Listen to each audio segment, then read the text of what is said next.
নজর রাখবো পরবর্তী সংবাদে।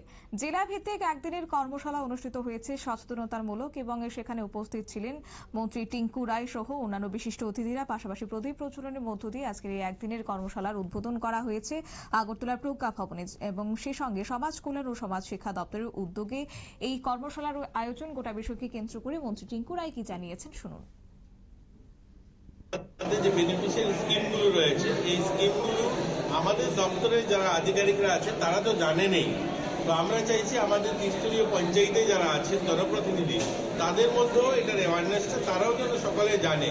কারণ সোশ্যাল ওয়েলফেয়ার দপ্তর এরকম একটা দপ্তর জন্মের আগ থেকে একদম মৃত্যু অবধি বিভিন্ন স্কিম রয়েছে, অসংখ্য অগণিত।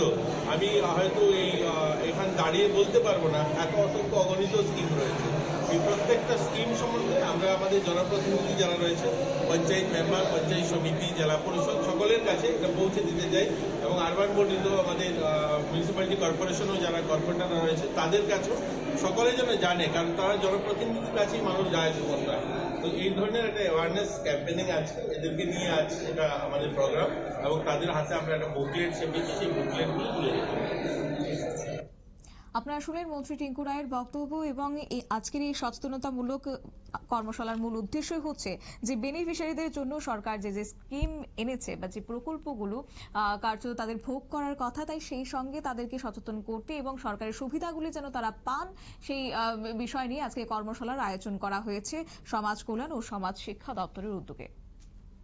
নিয়ে নিচ্ছে ছোট্ট একটি বিজ্ঞাপন বিরতির সঙ্গে থাকুন।